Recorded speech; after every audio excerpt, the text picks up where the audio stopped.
एक व्यक्ति था, एक आदमी, उसके पास दो स्त्री थी, दो पत्नी थी। अब दोनों पत्नी में बराबर झगड़ा लड़ाई चलता था। बेचारा तंग आ गया, दोनों पत्नी के चाल से वो तंग आ गया। सोचा अब मैं घर पर नहीं रहूंगा। एक मित्र से जाके उसने कहा, मित्र कुछ रुपया मुझको दो किराया के लिए कि मैं कलकत्ता पंजाब चला जाऊं, अब मैं नहीं रहूंगा। कहा क्यों? कहा दिन रात कलह होता है, दोनों पत्नी लड़ रही है दिन रात।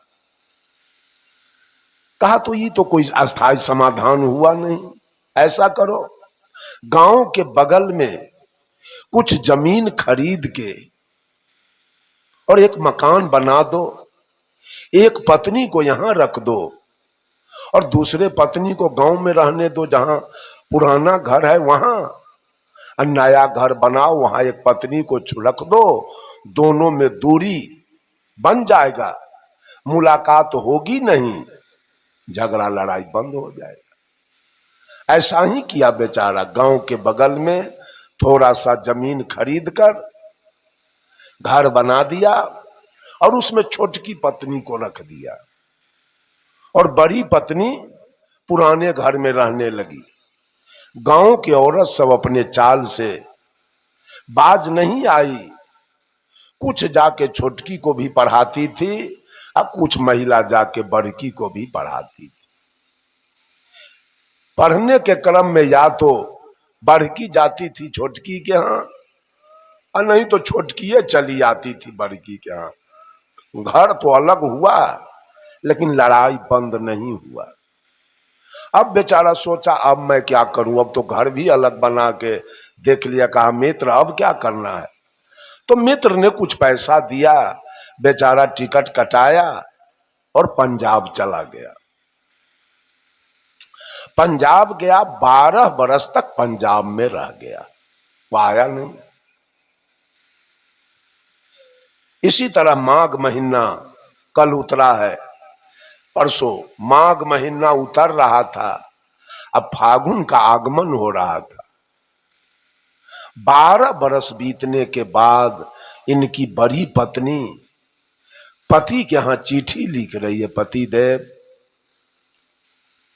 आपके चरण कमलों में मेरे तरफ से सादर प्रणाम, आपके चरण की कृपा है तो मैं बिल्कुल सकुशल रहा करती हूं, न भोजन का दुख है, न वस्त्र का दुख है, न कोई श्रृंगार के सामान का दुख है, वो आपके चरण की कृपा है। लेकिन दो बातों का दुख मेरे जीवन में अवश्य है। वो पहला दुख है, जब मैं दिन में सारा काम करने के बाद भोजन करने के लिए बैठती हूं तो पति देव आपका याद आता है। मैं अभी भोजन कर रही हूं और मेरे पति कल कारखाना से काम करके अभी भूखे प्यासे आए होंगे, तो मेरे पति को अभी भोजन बना के कौन दिया होगा। और दूसरा दुख, रात्रि में सब काम करने के बाद भोजन के पश्चात जब मैं बिछावन पर सोने के लिए जाती हूं तो आपका याद आता है। मैं अभी सो रही हूं, मेरे पति कल कारखाना से काम करके थके मादे आए होंगे, अभी मेरे पति का सेवा कौन किया होगा। ये दो दुख बड़ा सता रहा है पति देव।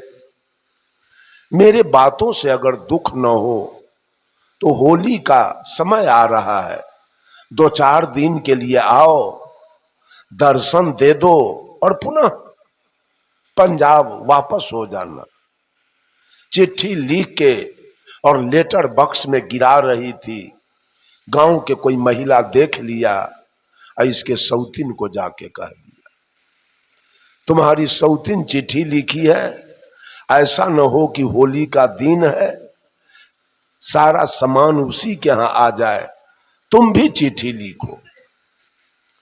कल हो के छोटकी चिट्ठी लिख रही है छोटकी कैसे लिख रहे, क्या जी 12 बरस से पंजाब में घूम रहे हो, होटल में मुर्गा भात खाते हो, सिनेमा हॉल में जाते हो, मुंह में पान चबाते हो, रोड पर गुलछर्रा खूब उड़ाते हो। कुछ याद है 12 बरस से हमारी जिंदगी कैसे कट रही है? याद रख लेना, आगे होली का दिन आ रहा है, उसमें आपको निश्चित रूप से आना है। और मैं चिट्ठी के अंदर एक सूची भेज रही हूं, मेरे लिए साड़ी, पेटीकोट, ब्लाउज, नथिया, बाली, लॉकेट, पायल, ऐना, कंघी, टिकुली, सेनूर, स्नो पाउडर, सारे श्रृंगार के सामान का नाम लिखती है, अंत में लिख रही है, याद रख लेना।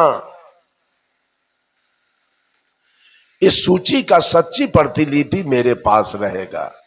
जिस दिन सामान लेके आओगे मैं अपने सूची से मिलाऊंगी, एक भी सामान अगर कमी आया, एक भी सामान अगर डुप्लीकेट आया तो एक भी झाड़ू धरती पर नहीं गिरेगा। चिट्ठी लिख के गिरा दिया लेटर बॉक्स में। चिट्ठी गया पंजाब, इसके पति के हाथ में डाकिया जाके चिट्ठी दिया, बेचारा पढ़ा, उसको तो दीने में तरेगन दिखाई देने लगा। चिट्ठी पढ़कर डर के मारे डेरा से रुपया लिया, गया और दुकानदार को चिट्ठी दिखाया, कहा ठीक से पढ़ लीजिए, नीचे क्या लिखा है उस पर ध्यान दीजिए, ऐसा न हो कि ऐसा सामान न कहीं दे दिया आप कि सारा झाड़ू हमरा पीठे पर लगे, जरा सोच विचार के सामान दीजिए। दुकानदार A to Z सामान अच्छा अच्छा दे दिया, एक भी कम नहीं दिया, पूरा दे दिया, पॉलीथीन में बंद करके सामान दिया। आया डेरा पर, उसको अटैची में रखा, टिकट कटाया, गाड़ी में बैठ गया। जहां घर था जहां वहां जाके उतरा। स्टेशन से 2-4 किलोमीटर की दूरी पर इसका घर था। 12 बजे दिन में स्टेशन पर उतरा। उस समय कोई रिक्शा, टमटम या कोई गाड़ी नहीं थी स्टेशन पर।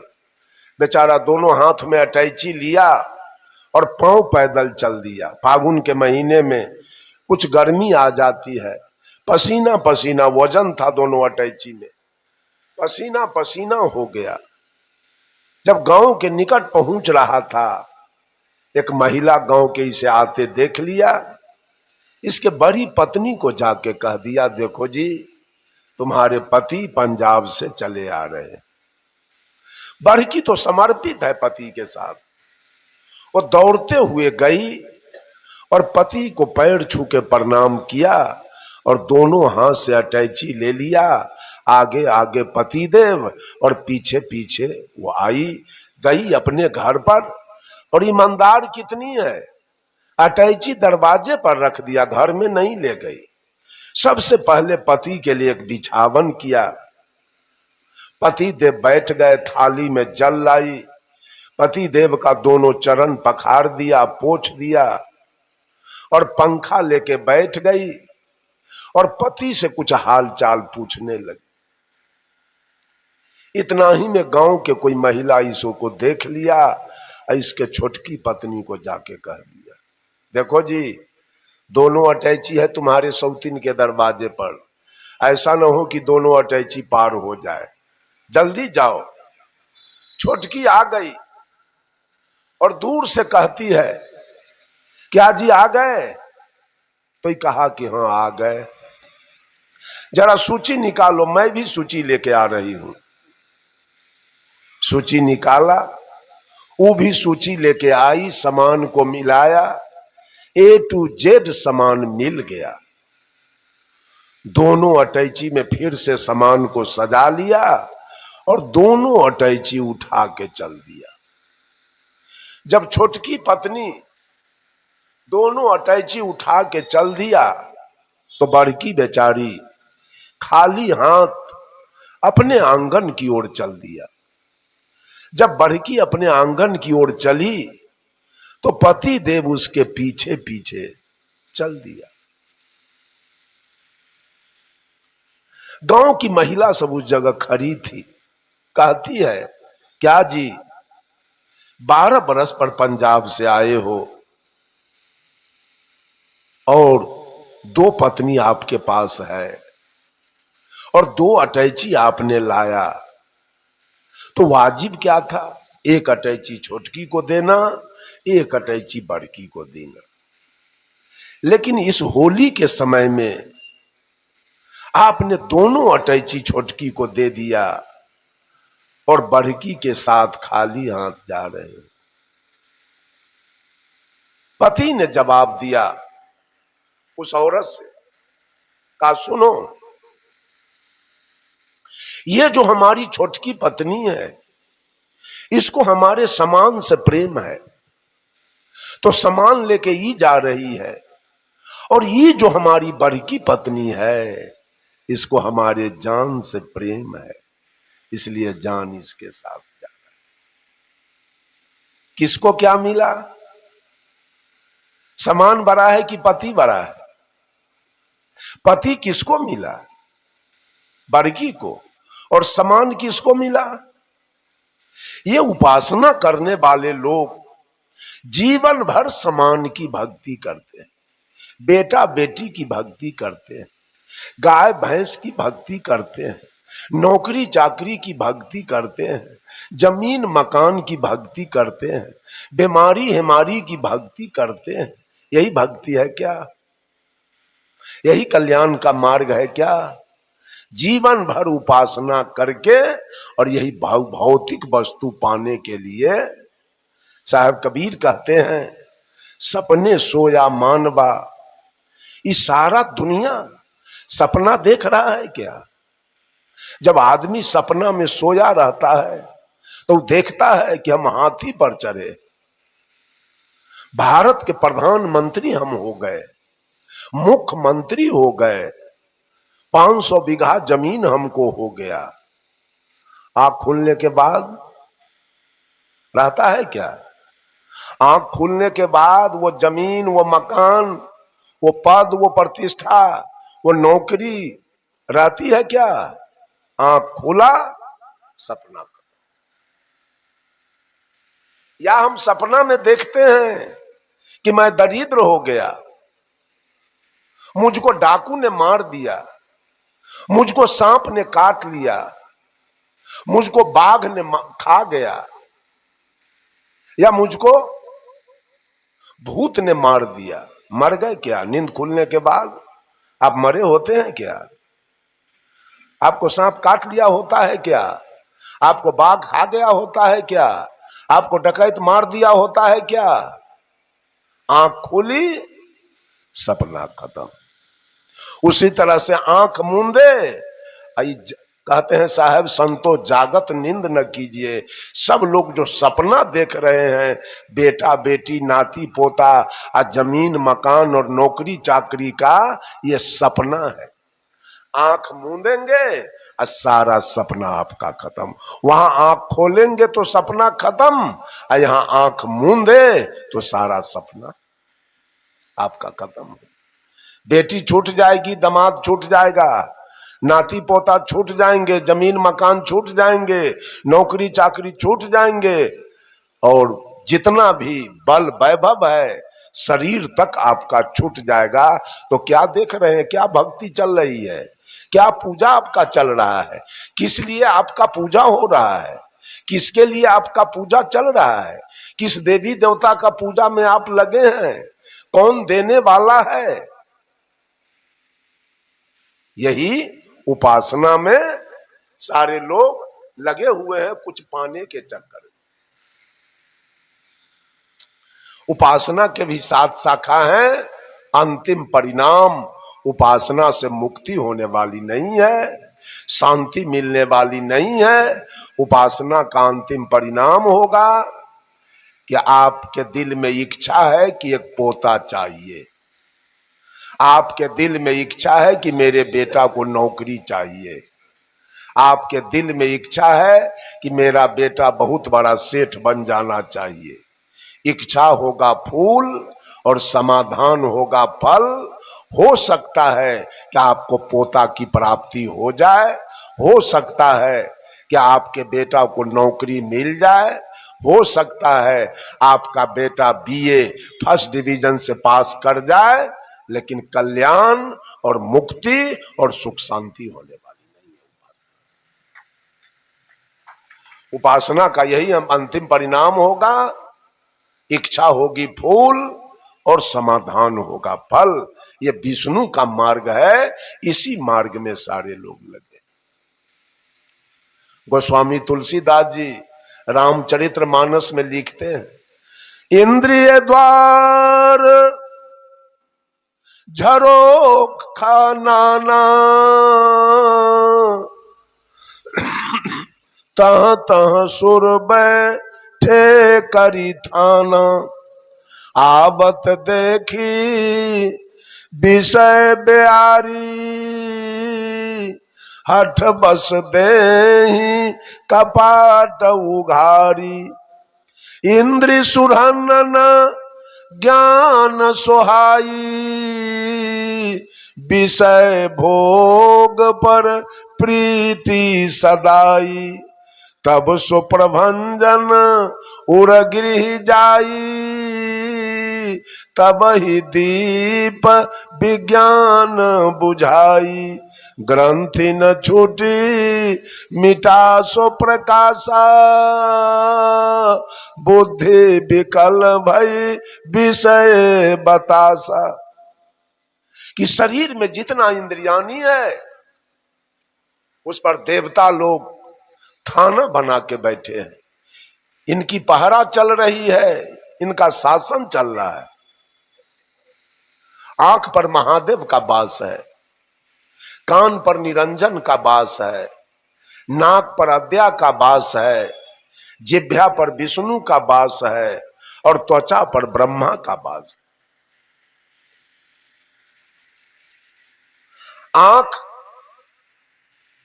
साधु संतों के स्वरूप को, साध्वी के स्वरूप को देखना नहीं चाहती। आंख सिनेमा, सर्कस, थिएटर, नौटंकी, विदेशिया, सुंदर सुंदर स्त्री का रूप निहारना चाहती। कान पर निरंजन का वास है, कान संतों के शब्द को सुनना नहीं चाहता है। कान ज्ञान की बात को, भक्ति की बात को, मुक्ति की बात को, सुख शांति की बात को कान सुनना नहीं चाहता। कान को चाहिए गजल, फिल्मी, कव्वाली, भोजपुरी सुनना चाहता। नाक संतों के चरण रज को सूंघना नहीं चाहता है। नाक को चाहिए इत्र, फुलेल, चमेली, बेली, जूही, गुलाब। जिह्वा साग सब्जी, काजू, किशमिश, बादाम, मुनक्का, छुहारा खाना नहीं चाहता। इसको चाहिए तारी, दारू, मांस, मछली, मुर्गा, कबूतर, पान, बीड़ी, सिगरेट, सुपारी, जर्दा, किमाम, शिखर, पराग, चाय। और त्वचा को चाहिए विषय का आनंद। ये पांचों अपना अपना स्वाद चाहता है। यही पांचों की पूजा तो दुनिया के लोग कर रहे हैं, महादेव की पूजा करते हैं। अभी हम लोग बैठे हैं सत्संग में, हमारी दृष्टि है आपके तरफ और आपकी दृष्टि है मेरे तरफ, लेकिन अभी एक बहरूपिया इस बीच से निकल जाए तो आपकी और हमारी दृष्टि कहां जाएगी? यहां कहां ले जाएगा? सत्संग में रहने देगा? अभी हम और आप बैठे हैं सत्संग में, अब कोई ऐसा आवाज अगल बगल में हो जाए तो कान कहां ले जाएगा? अभी हम और आप बैठे हैं सत्संग में, अब कोई सुंदर सुगंध आ जाए बीच में, लोग कहेंगे कहां से ही सुगंध आया? सबकी दृष्टि जाएगी उधर। और हम और आप बैठे हैं सत्संग में, कहीं बढ़िया भोजन का स्वाद आ गया तो जिह्वा भागेगी उधर, और हम और आप सत्संग में बैठे हैं और कोई सुंदर महिला बीच से निकल जाए तो दृष्टि कहां जाएगी? वहां। ये पांचों, इसी पांचों का भजन दुनिया के लोग करने में लगे।